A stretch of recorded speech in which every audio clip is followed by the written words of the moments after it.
Castillo's character was thrown a fastball or a curveball in life, rather, and things didn't go the way she wanted them to go or expected them to go, and she was considered maybe one of the top women fighters in the world.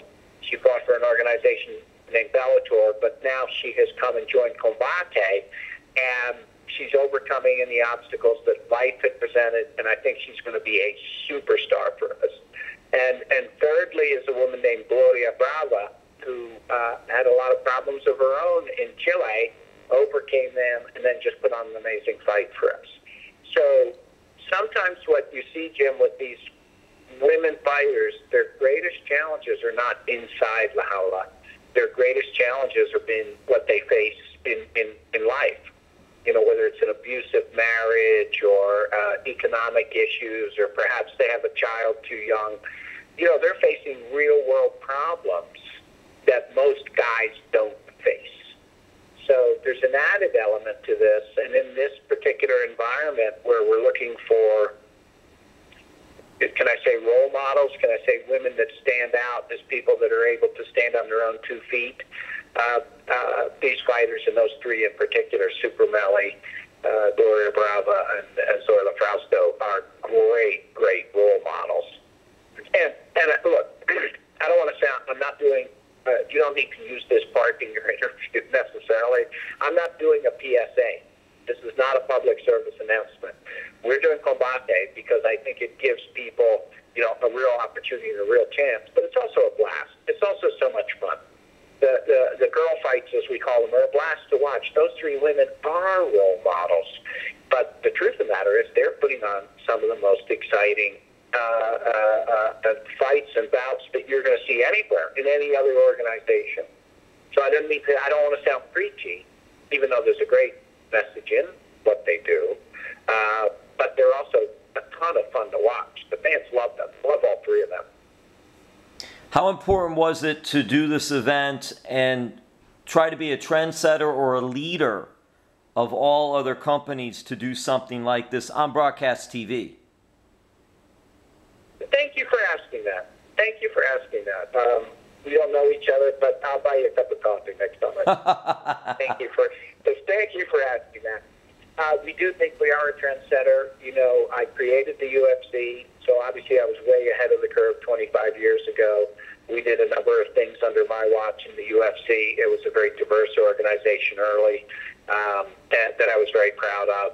I think that in Combate, the positive spirit of Combate is what I'm most proud of.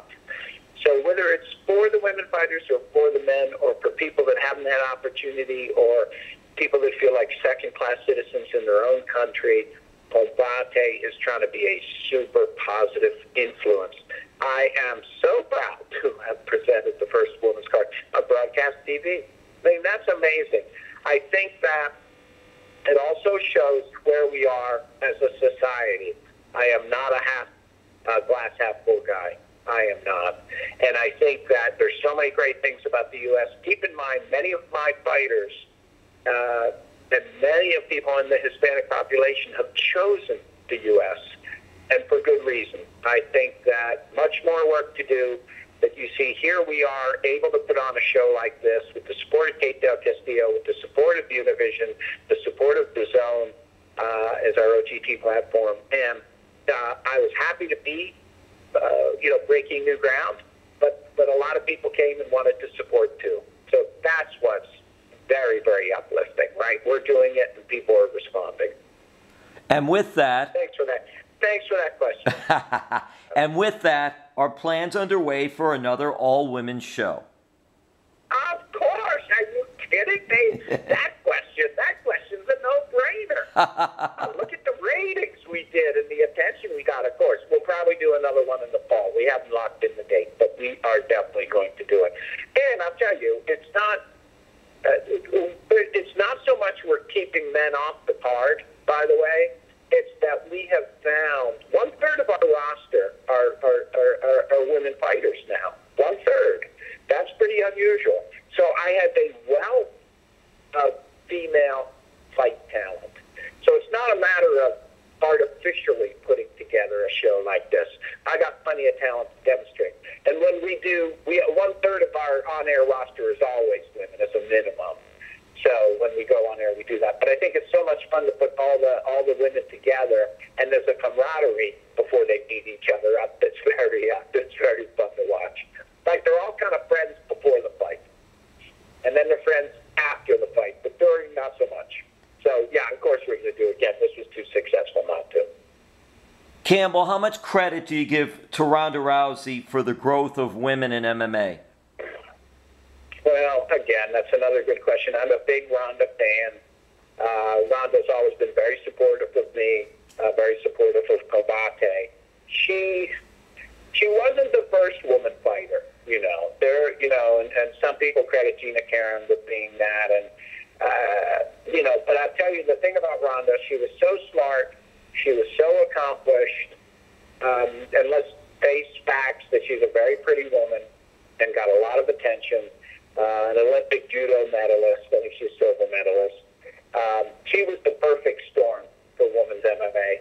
She really created interest in women's MMA. I almost single-handedly. I give her a ton of credit.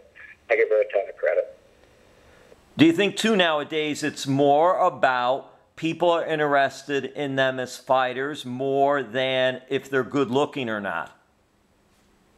Well, isn't that true in life? I know I have gotten far in life because I'm so handsome.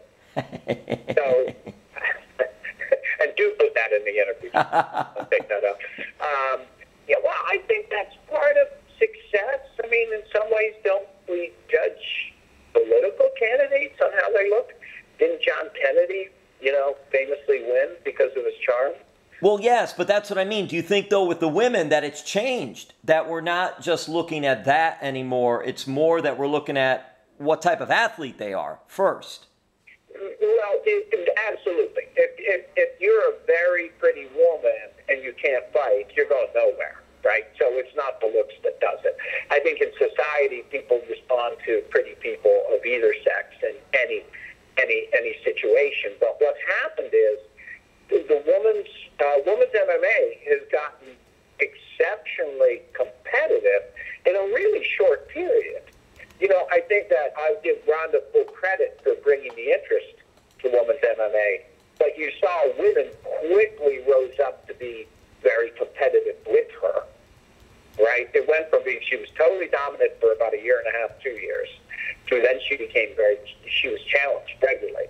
And I think that's where the sport is now. Regardless of how women look or don't look, there's a lot of really great athletes out there. And it's been changing almost year by year in terms of the quality of the fighters. When you look at Juliana Pena is one of our announcers, and she's top 10 world class, fights for the UFC, but commentates for us. And her opinions on this are that the level of competition, the level of talent are going up. If not monthly, seasonally, right? Just as more women get involved and more women enter and more women train and more women grasp what's needed. So, yes, I think that it's great to be great looking. Never hurts, right? I can't think of one instance where it hurts to be good looking. But if you can't back it up, it doesn't matter.